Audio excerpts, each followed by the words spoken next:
Salut à tous, épisode 15 avec la Movistar. On va terminer le Tour de France qui avait été entamé l'autre jour, là je vous avais proposé. On va faire un condensé, ramasser un petit peu tout ça sur quelques jours, comme ça on n'attend pas avant de connaître l'épilogue de ce tour. Il y avait eu un certain nombre de sprints dans cette première partie, c'était les étapes 1 à 13. Il y avait également eu un contre-la-montre par équipe sur lequel notre équipe Movistar avait concédé du temps, ok, mais avait quand même limité la casse à une cinquantaine de secondes avant que Garcia Cortina sur l'étape 3 ne s'impose. Et on avait eu également la possibilité d'emmener Higuita. Higuita qui a un peu le rôle du plus puncher de tous nos grimpeurs, hein. C'est un peu comme ça que je l'ai recruté. C'est sur ces bases-là en tout cas que je l'avais recruté. Et il ne m'a pas déçu trop, même s'il y avait eu une 6ème place à la Flèche Wallonne. Et également une 3ème place je crois, ou quelque chose comme ça, 2ème ou 3ème à Liège. Ce qui était en soi une petite réussite, mais qui honnêtement ne me suffit pas. On parlera de recrutement pour l'année qui suivra. Il y avait eu comme ça ensuite les étapes 8 et 9 sur lesquelles pas mal de choses peuvent arriver. On se souvient de l'étape 9 dans la réalité, hein, l'arrivée à Saint-Flour qui avait vu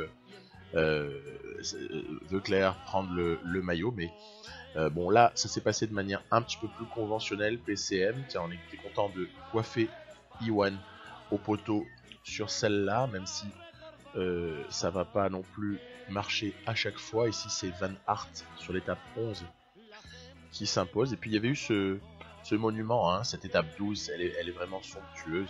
L'étape 12 de ce Tour de France, il y avait eu comme ça pas mal de gens qui avaient craqué au cours de cette étape-là, très rapidement, hein, quand on voit Alaphilippe et Pogacar qui craquent déjà dans le Tourmalet, ça augure d'un sacré écart à l'arrivée, fatalement.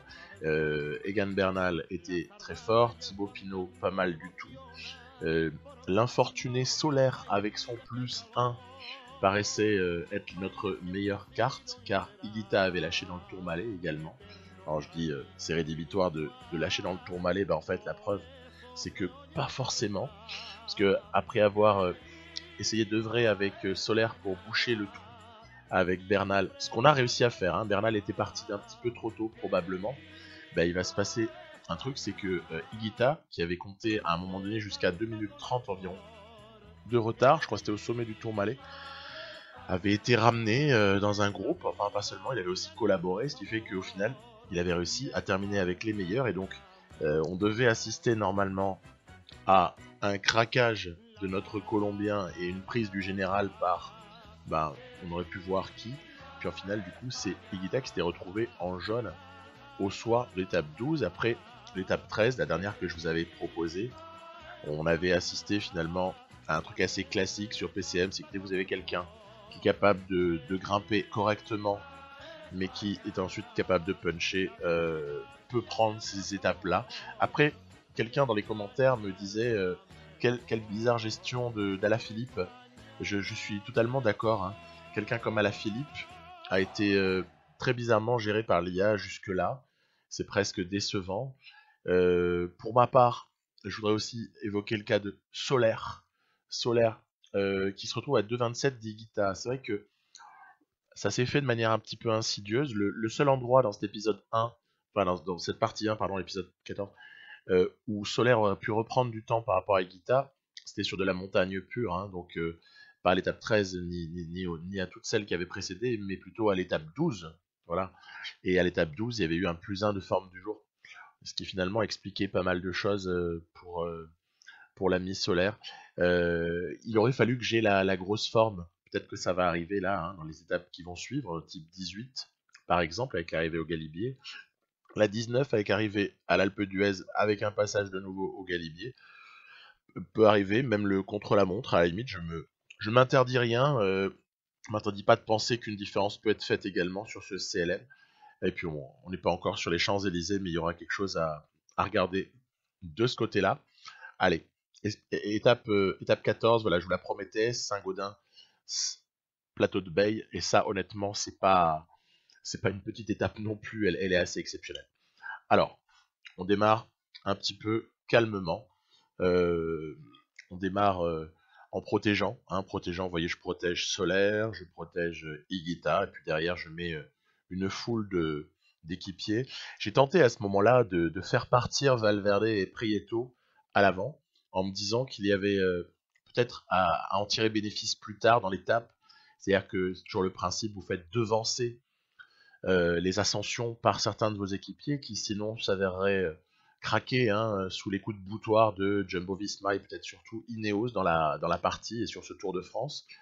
Donc à voir. Après bon, pour s'amuser, on va parfois chercher des petits sprints, on va se mêler. Vous savez que j'ai Prieto qui a déjà pris quelques points, mais sans non plus que ce soit marquant. Hein. La course pour le maillot à poids n'est pas vraiment décidée à ce stade-là. Il y a encore pas mal de points à prendre, mais notamment sur cette étape. Hein. Donc voilà, par contre, pour ce qui est de la course pour le maillot vert, on aperçoit ici à ce stade Garcia Cortina qui a environ 90 points d'avance sur Caleb Ewan. Ici, dans le col de la Cor, vous voyez, c'est toujours le truc qu'on peut repérer sur ce Tour de France, là, dans cette partie, c'est que quand Moscone roule, c'est que Ineos n'a pas encore envoyé la grosse cavalerie. Voilà, c'est ça le point de repère. Dès lors qu'Ineos envoie Froome, Geraint Thomas, là, ça commence à sentir le roussi, ça veut dire que le peloton accélère. Ah ouais, c'était marrant si, regardez. Et en fait, j'avais voulu faire passer Prieto devant Valverde, ils se sont bloqués tout seuls, et moins d'eux, on avait Vakoch qui venait récupérer les points. Bon voilà, c'était un peu anecdotique, mais c'était rigolo, il y avait une phase de pédalage immobile. On aurait dit qu'ils étaient sur des vélos, sur des vidéos home trainer l'espace de quelques secondes. Alors, on approche du milieu de l'étape. Il y a pas mal de choses qui vont se jouer à un petit enchaînement. On va commencer par le col de la trappe. Tiens, Tige Benoît, il a des fourmis dans les jambes, il essaie de rejoindre l'échappée. Moi, je prends. Hein. Il n'y a pas de problème. Si Benoît veut venir rouler avec nous, honnêtement, je collaborerai. Actuellement, je suis en train de rouler avec Valverde pour essayer de lâcher Prieto après lui avoir fait le boulot, hein, si vous préférez. Après avoir fait le boulot pour Prieto, je le lâcherai. Mais en fait, Prieto se fatigue, Ineos chasse derrière, voilà, Kwiatkowski qui était rentré en scène, donc à partir de là, ça sent mauvais pour l'échapper. Dans ce type d'ascension là, on est dans le col d'Agnès, il y a Prieto qui doit s'avouer vaincu. Non, l'échappée n'ira pas vraiment plus loin, on a une cinquantaine de coureurs désormais dans le peloton maillot jaune, qui est emmené, voilà, Michal, Kwiatkowski, ça y est, c'est terminé. J'ai perçu pas mal de fois aussi Groupama FDJ pour le compte de Thibaut Pinot, qui est très bien placé au général, il y a une logique, hein, logique de course plutôt bien respectée, je trouve, par le jeu, dans le sens que ce sont les équipiers des principaux leaders au général qui vraiment prennent la course à leur compte par moment. Alors ça c'est un petit cas de sprint GPM, voilà, on laisse partir, on n'a pas les moyens d'aller partout. Je n'ai pas fait du maillot à poids un de mes objectifs en début de tour, donc on va rester sur nos objectifs. C'est le vert avec Garcia Cortina et le jaune avec Higuita ou Solaire, ça dépendra un petit peu, même si je vous avoue qu'à ce stade-là, euh, les relatives malchances de Solaire ont rendu les choses un petit peu orientées déjà. C'est peut-être davantage pour Higuita, surtout après ce qui s'est passé sur l'étape 14, où finalement il n'y a pas eu de différence entre les deux. Donc à voir. Mais les Pyrénées n'ont pas semblé pour le moment, étape 13, excusez-moi, 12 juste avant. Les Pyrénées, pour le moment, n'ont pas semblé choisir un leader entre Solaire et Higuita. Voyez, tiens, Jumbo Visma qui vient également rouler. Ineos quand même, hein, bel et bien présent. Ça roule vraiment bien hein, devant. Hein. C'est très très fort. Regardez, ça va se réduire en fait. On est à 47, 42, puis 39 coureurs. Et ça va encore bien se réduire. Il y a tout le monde qui est en train de lâcher à l'arrière là. Il y en a qui se relèvent, certes, mais il y en a d'autres qui n'en peuvent plus. On a perdu ici au passage Prieto, Valverde. Attaque de Mollema. Attaque de Mollema. Dans la foulée, c'est Bernal, Pinot, Barguil, notamment qui cap. Alors moi, je me suis fait une raison, en fait. À ce stade-là, je me suis dit, roule avec Solaire, mais tu rentres pas encore en protection d'Higuita. On verra.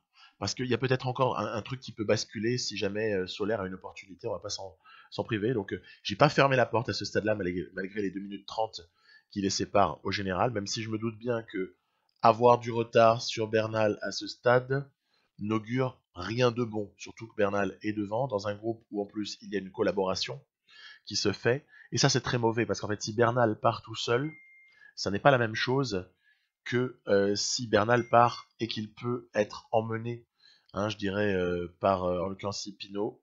Pinot fait un très gros boulot, donc c'est pas tellement à notre avantage, du coup je me retrouve à devoir faire un choix. Vous voyez, petit effort, mais il reste 3,7 km, donc on ne se brûle pas tout de suite.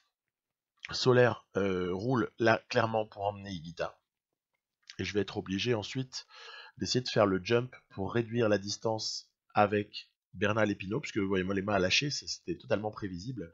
Solaire a donné tout ce qu'il avait. Bernal semble se détacher un petit peu de Thibaut Pinot qui est entré en défaillance, donc on va essayer de terminer excessivement fort, en tout cas avec le peu de barres restantes, mais on va essayer de terminer avec Higuita pour limiter, regardez, voilà, hop, les dégâts. Bon, on dirait Solaire n'a pas non plus perdu grand chose par rapport à Higuita, mais on a peut-être sauvé le maillot. Allez, en perdition, Bardet, Lopez, Roglic. C'est la folie derrière. Hein. On compte les morts. Donc, préservation du maillot jaune à la sortie des Pyrénées pour Higuita.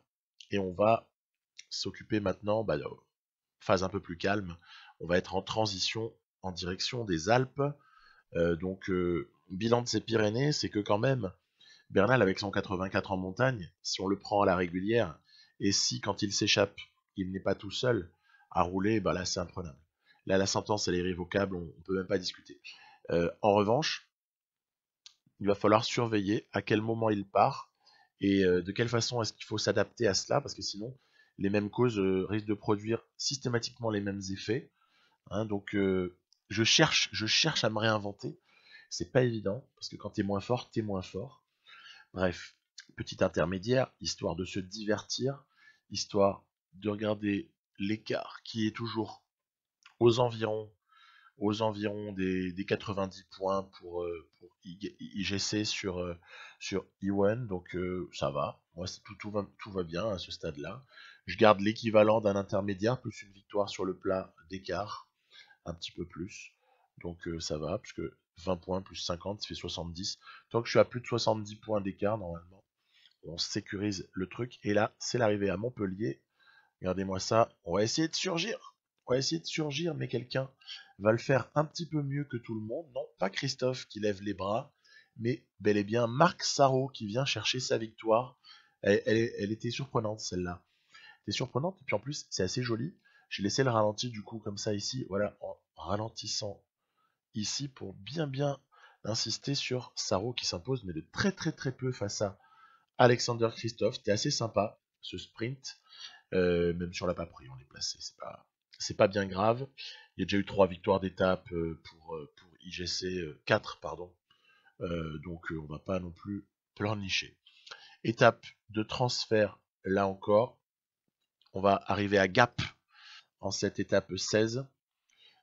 Gap avec un terrain qui est finalement, on peut se demander s'il est propice à une différence. C'est une étape classique, hein. On l'a déjà joué celle-là, pas sur le Tour 2011, mais sur d'autres éditions. Elle est assez classique, hein, le transfert vers Gap comme ça, avec une petite difficulté à la fin, souvent un groupe de costauds qui termine, un puncher qui ramasse la mise, un Sagan, un Van Der Poel serait particulièrement inspiré d'en profiter, ou un Van Aert aussi, sur ce Tour de France là. Je ne sais pas si je serai en mesure de suivre avec Garcia Cortina, parce qu'il a quand même encore ses petites limites avec son 61 en montagne, malgré les bonus de forme du jour, ça reste un petit peu délicat. Puis là, je me suis dit, tiens, c'est marrant, on se retrouve dans une situation où l'échappée va être reprise. On voit s'amonceler cette difficulté, c'est la côte de la Rochette, dans un petit peu environ 5 km. Voilà, on est au pied désormais. Il va se passer un truc marrant, c'est que Je pensais m'être placé et j'ai dû me faire coincer sur la barrière au moment où Van Aert commence à accélérer, puisque regardez, j'ai un placement dégueulasse.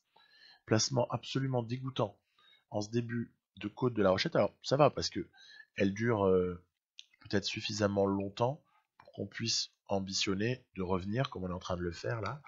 Mais le placement initial était vraiment dangereux. Après voilà, on a consommé nos équipiers les uns après les autres pour essayer de faire remonter les leaders. J'ai quand même laissé Cortina dans la roue de Higuita au cas où il arriverait à s'accrocher. Je ne me fais guère d'illusions en fait. Je pense que il va falloir se contenter d'avoir Soler et Higuita dans le même temps que leurs rivaux. Ce sera déjà une victoire en soi sur cette étape-là. Vous voyez, Landa, Barguil. Landa est pas mal, hein, mine de rien, sur ce Tour de France. Hein. Michael Landa, il est positionné. Il est positionné, il se fait rarement lâcher dans le final. Il est plus performant, par exemple, que Romain Bardet. Bon, c'est pas les mêmes notes, c'est pas le même coureur, mais c'était juste pour dire. Même que Warren Barguil également, qui a perdu du temps à 2-3 occasions de manière assez significative. Donc on va essayer de faire l'effort ici avec Solaire. De manière assez classique, on va quand même tenter notre chance avec Higuita. Pas vous faire semblant de pas être intéressé par cette victoire d'étape, hein, évidemment. Après, est-ce qu'Higuita va tenir bon?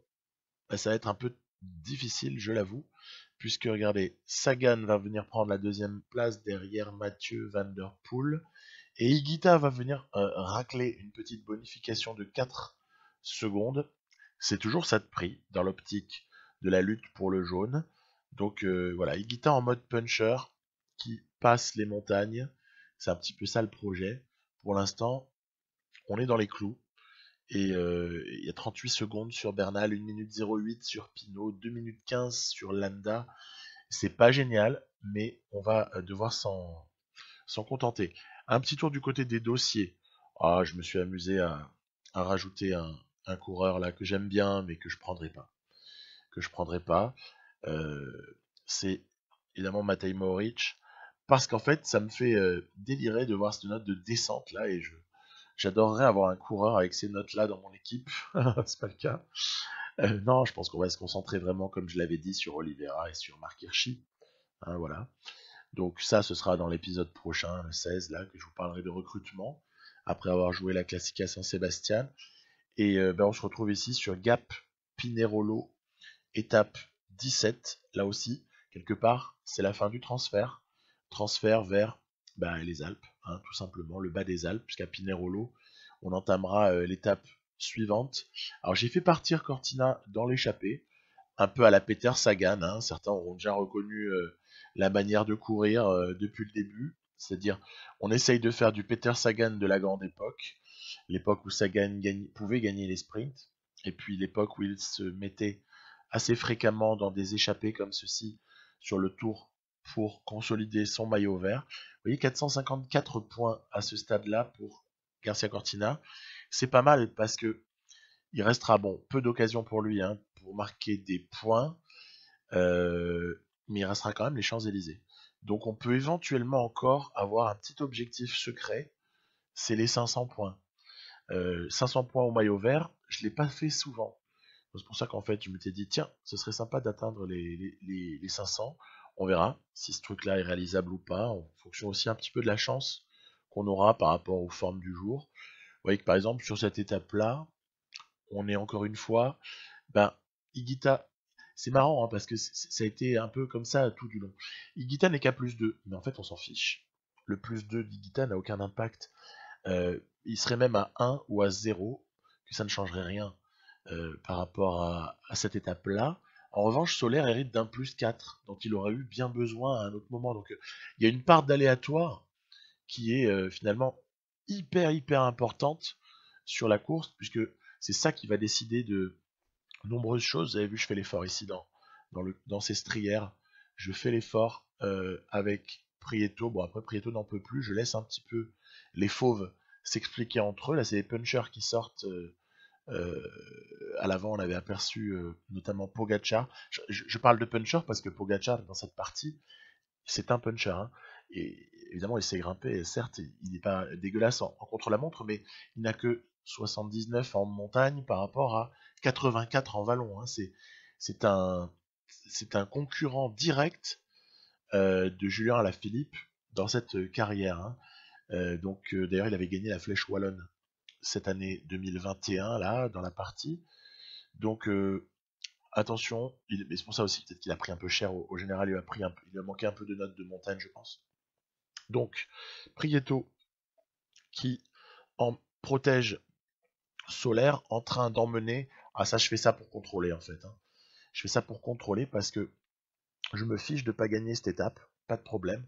Par contre, je veux faire gaffe qu'il n'y ait pas une attaque qui nous échappe de la part de Jumbo Visma, qui roule a priori plutôt pour Dumoulin. Hein, donc ça nous met un peu à l'abri, parce que Dumoulin n'a pas le punch pour normalement sortir là-dessus, mais je me méfie de Roglic, qui ferait un boulot comme ça pour Dumoulin.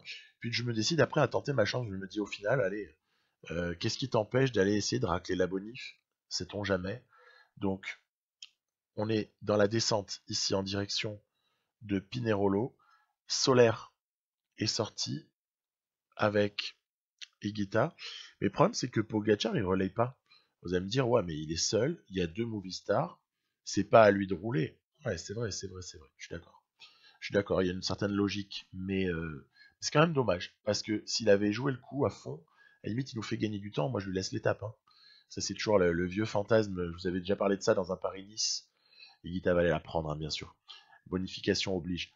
Je vous avais parlé de ça dans un Paris-Nice, j'avais émis l'hypothèse que le jeu un jour nous permette de faire des négociations, en fait, au moment de la course. C'est-à-dire, t'es là, 30 secondes d'avance, on est dans une descente, ben Pogacar, si tu roules à blinde, on te laisse l'étape. Mais par contre, tu roules avec nous à fond.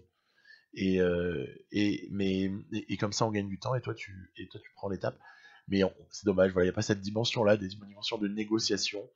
On pourrait l'imaginer, hein, ce serait un peu génial, en fait, d'avoir ça inclus dans un jeu de cyclisme.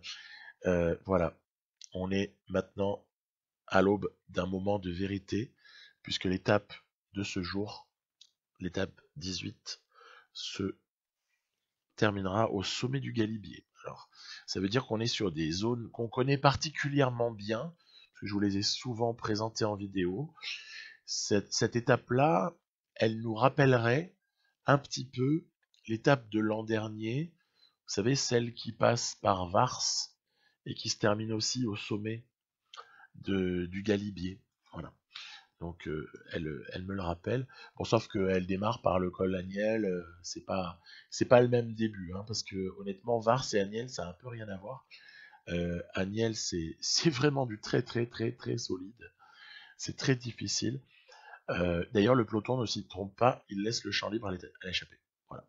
Le tempo qui est lent, moi je dirais limite ça me va. Ça me va, mais on ne doute pas qu'à un moment donné il va y avoir une accélération qui va se faire. Tiens, ça y est, il y en a qui pointent le nez à la fenêtre. Les équipiers, du côté de Movistar, les équipiers commencent à s'épuiser en protection des leaders. Je compte protéger évidemment Solaire et Higuita le plus possible, mais si en dernière instance j'ai un choix à faire, là, je pense que le choix il est fait, vous l'avez deviné. Hein. J'ai déjà été obligé de bosser avec Solaire pour le compte d'Higuita pour l'arrivée au plateau de Beille. Là, je dois me tenir à cette logique-là, parce que sinon, on est en position de faiblesse et on va se faire éclater au général. Donc, comme je n'entrevois pas la possibilité en fait de faire une différence avec Solaire par rapport à Bernal, je me dis que gagner, ça ne passera que par Higuita, gagner le général final. Et pour autant, on va pas épuiser Solaire, parce que vous voyez, il y a une différence de niveau, de forme du jour. Higuita, il a son plus 5, Solaire, il a son plus 1. Si je consomme trop Solaire dans ce moment-là, donc c'est bon, on est passé. Ouf, on a passé le col Agnel. Si je le consommais trop, j'aurais pu le perdre. Or, on n'est plus que 19. J'ai absolument besoin d'avoir Marc Solaire avec Sergio Higuita. Tiens, on aperçoit Pogacar qui s'est fait la malle devant. Prieto, vu l'écart, aura du mal à rentrer parce qu'on enchaîne directement avec le col d'Izoard. Prieto, 3 minutes, est-ce qu'il va arriver à les boucher honnêtement sur un groupe qui risque de rouler parce qu'il y a encore de l'équipier, voilà. Il y a encore de l'équipier et pas qu'un peu. Hein. C'est-à-dire que Ineos est encore en nombre, Jumbo Visma est encore en nombre, Celui qui est pas en jaune des Jumbo Visma, vous voyez son nom, hein, c'est Dumoulin. Hein. Donc, sur représentation ça de 2 équipes, les autres s'accrochent. On trouve 2 IF, on trouve 2 Movistar, mais il faut le dire vite, hein, on trouve aussi un équipier de Thibaut Pinot. Devant, à l'arrière plutôt, pardon, on compte encore une fois les gens en train de souffrir. Alaphilippe en fait partie. Étonnant, hein, parce que nous tous, joueurs de PCM, on a peut-être le sentiment que si on jouait ce tour-là, 2011, avec Julien Alaphilippe et une équipe de Koenig un tout petit peu normalement fabriquée, on aurait quand même... Enfin, je sais pas si vous êtes comme moi, mais moi j'aurais l'impression qu'il y aurait moyen de jouer un sacré rôle, quoi. Hein. Et ben c'est pas le cas. C'est pas le cas ici. On n'est pas loin de perdre Solaire parce que ça a tellement accéléré. Les Ineos nous ont fait tellement mal que on est sans protection pour Guita, mais fort heureusement le sommet va intervenir là dans quelques centaines de mètres et surtout fort heureusement cela n'a pas été décroché car les équipiers de Bernal sont en défaillance. Vous voyez, ils franchissent le col, ils sont 12 seulement dans le groupe maillot jaune. C'est l'hécatombe, hein. Enchaînement Agnel Isoar, il aura fait super mal, surtout que maintenant on a le Galibier. Alors, sur le Galibier, ce qui est à noter, évidemment, oui, j'en ai partout moi, hein, on a tous des équipiers qui sont partout dans la montagne. Hein. Sur le Galibier, il y a quelque chose toujours à signaler quand on le monte dans ce sens-là, puisque le lendemain, on va le monter dans l'autre sens. Sur le Galibier, il y a un truc à signaler qui me paraît bien important, c'est que il y a ce long faux plat. Alors, pour les gens qui sont de la région, qui sont déjà allés en vacances là-bas, hein, vous le savez tous que quand on monte depuis Briançon, on va se retrouver sur cette longue montée qui va après s'intensifier considérablement à partir du col du Lautaret. Mais pour ceux qui n'ont jamais été, évidemment, ce que je dis là n'a pas de sens, mais voilà, notamment moi je suis déjà allé à Serre-Chevalier, enfin voilà. Nous autres sudistes, c'est vrai que lorsqu'on va parfois à la neige, on a tendance à pousser jusqu'à ces stations-là en fait. Hein. Donc, quand on va aller dans les Alpes du Sud, bien sûr. Mais là, on est à la limite, hein, parce que Briançon, c'est un peu la limite sud-nord au niveau des Alpes. Regardez-moi cette attaque. Ah là là, celle-là est dangereuse. Hein. L'attaque Dumoulin Pinot-Bernal, d'ailleurs, elle est initiée par Dumoulin, hein, le bougre. Hein. On est, moi je trouve encore relativement loin de l'arrivée, hein, parce qu'il y a un peu moins d'une dizaine de kilomètres. On est avant le Lautaret, hein, pour situer les choses. Si vous avez des repères en tête par rapport au tour de l'année dernière, voilà, tiens, tac, c'est ici le Lautaret. La route qui continuait pour redescendre en direction de l'Alpe d'Huez éventuellement le lendemain. Lautaret a été dépassé. On est dans les 7 derniers kilomètres ici, avec évidemment Dumoulin, initiateur de l'attaque, qui est lâché. Tiens donc, de la neige et tout, du brouillard, c'est exceptionnel. Bernal qui a pris une jolie avance. Bernal est en train d'aller chercher son Tour de France. Hein. C'est très dangereux ce qui se passe là, puisque vous voyez 1:30 pour Guita au niveau du retard sur Bernal. Marc Soler a malheureusement été obligé de décrocher depuis un petit moment. Et Guita qui fait le boulot tout seul. Il n'y a personne qui nous aide. Ne nous aidez pas les gars, il n'y a pas de problème. Hein. Landa, continue à sucer ma roue, il n'y a pas de souci. Hein. Vas-y gars, fais-toi plaisir. Donc on accélère un petit peu parce qu'on voit les derniers kilomètres se rapprocher. Pinot, même lui, Pinot a été repris. Pinot est lâché. Guita fait un travail de forcené. Il est vraiment livré à lui-même. Les autres ne font que prendre la roue. Dumoulin a l'air pas mal quand même. Il a repris de l'énergie là sur la toute fin puisqu'il était dans la roue d'Higuita. Il n'a pas collaboré une seule fois. On est en train de reprendre du temps à Egan Bernal. On va peut-être arriver à limiter les dégâts. Je rappelle un peu plus d'une quarantaine de secondes au général d'écart. Et là, punaise, on n'est pas loin. Hein. C'est dommage. On était à 2 doigts de pouvoir reprendre Egan Bernal. Du coup, ce qu'il va falloir regarder avec attention, c'est l'écart au sommet. Attention, voilà, environ une vingtaine de secondes vont être créditées à Bernal, plus la bonif. Il va marquer 10 secondes. Higuita va prendre seulement 6 secondes. Et donc, il y a peut-être un espoir pour conserver encore le maillot jaune normalement. Hein. On devrait avoir perdu une trentaine globalement de secondes, même pas, un petit peu moins d'une trentaine. Derrière, bon évidemment ça arrive dans tous les sens. Tiens, j'ai fait ce petit zoom là parce que 2022, c'est demain.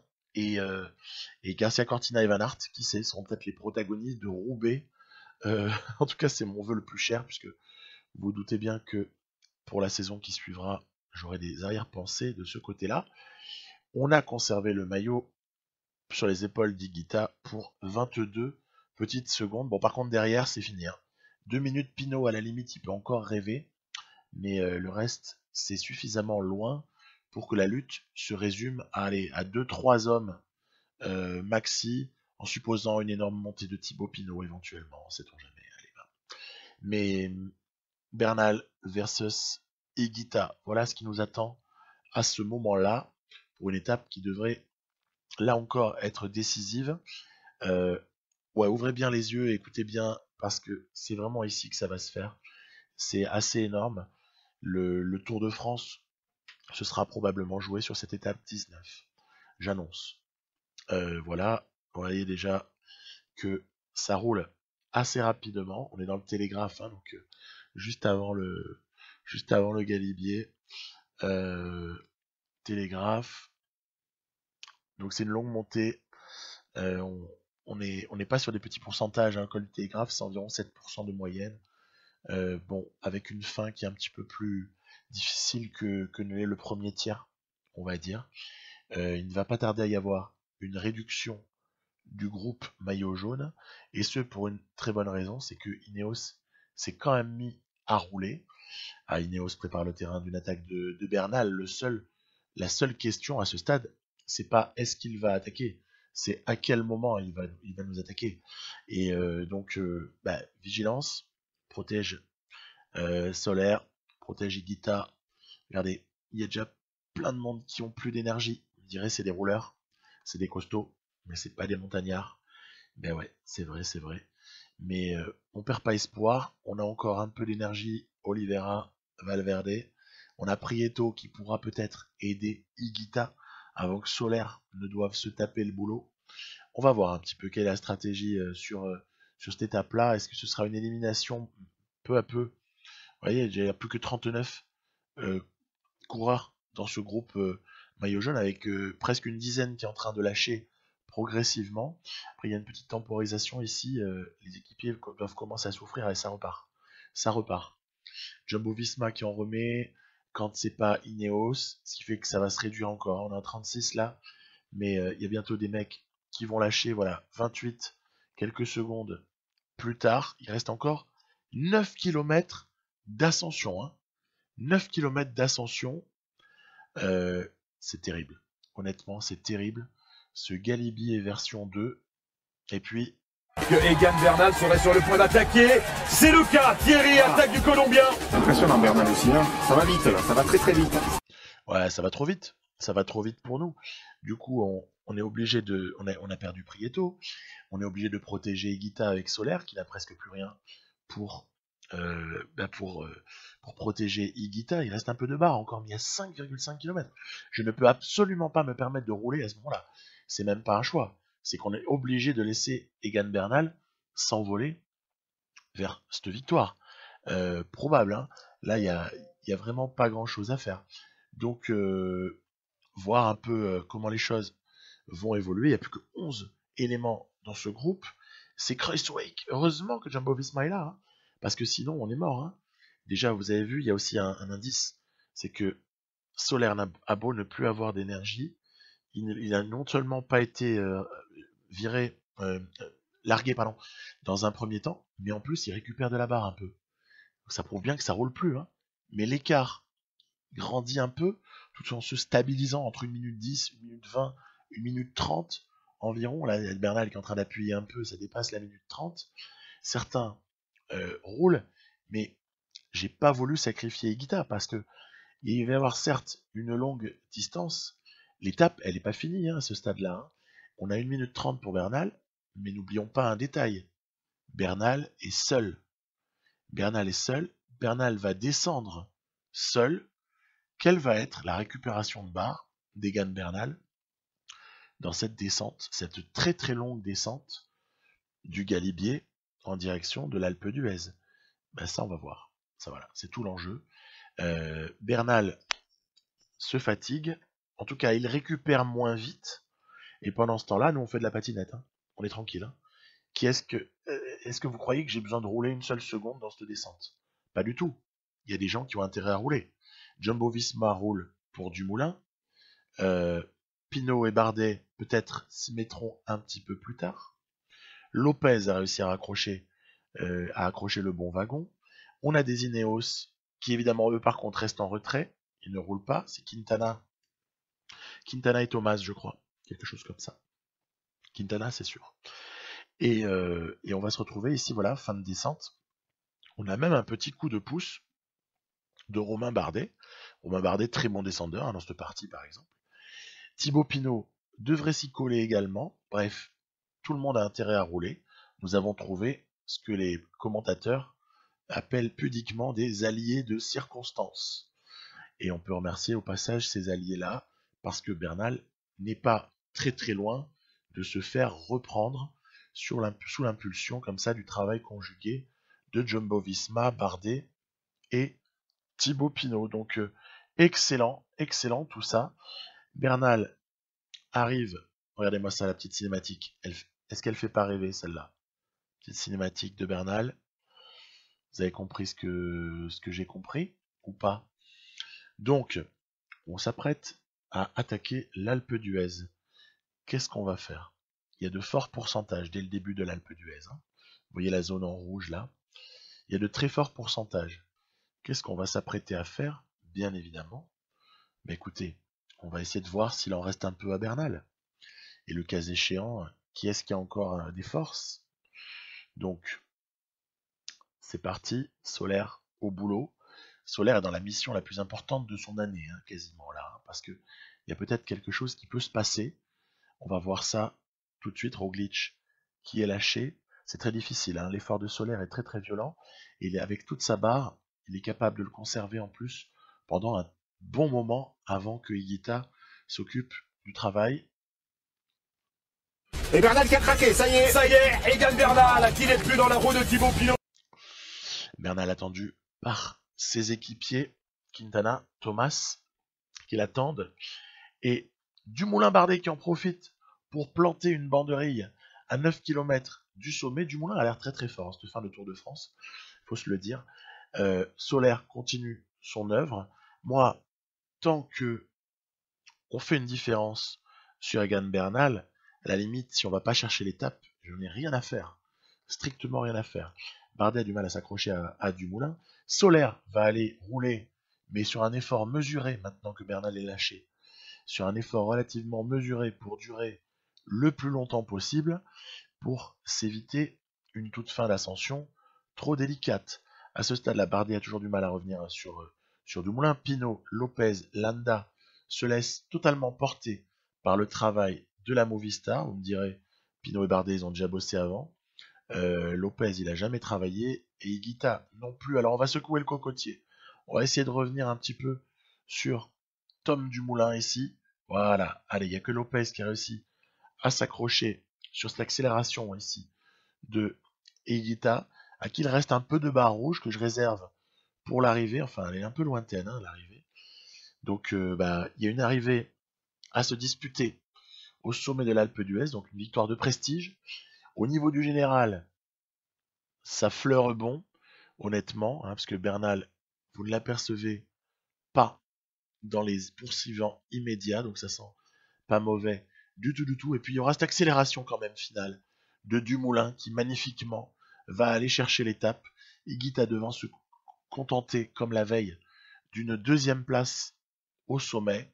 Pinot, Lopez, Landa, Bardet, Solaire, et 2 minutes, 3 minutes plus tard, les premiers Ineos franchissent la ligne, mais Bernal la franchira avec 3,20 d'écart. Ils n'ont même pas attendu en plus, c'est dommage.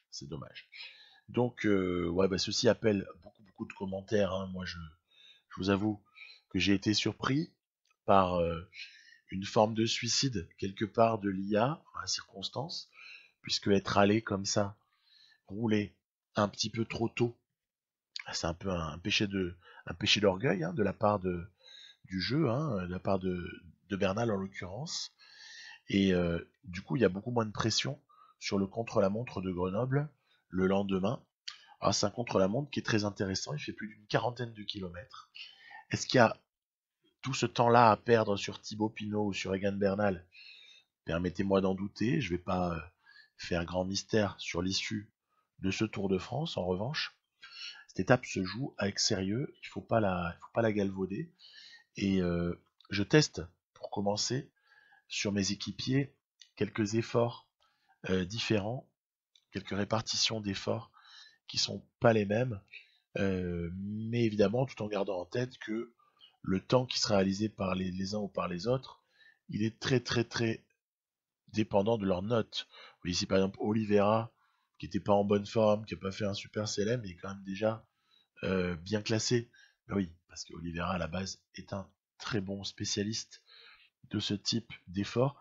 Prieto, c'est vraiment l'avenir, hein, je pense, de cette équipe avec Almeida. Mais Prieto, oui, je pense qu'il n'est pas si loin que ça de pouvoir jouer un rôle sur un grand tour. Après, il manque encore, comme je l'inscrivais sur l'écran juste quelques secondes précédemment, il manque encore quelques petits éléments pour faire de lui quelqu'un d'excessivement dangereux en tant que leader. En tout cas, il aura été très très présent déjà sur ce Tour de France. Je vise la victoire d'étape avec Marc Soler. Je la vise avec Marc Soler. Ce serait un excellent moyen de le rembourser pour tous les efforts consentis. Vous voyez à ce stade Remco, De Gendt, Kelderman, Dennis, le reste de plus Schachmann.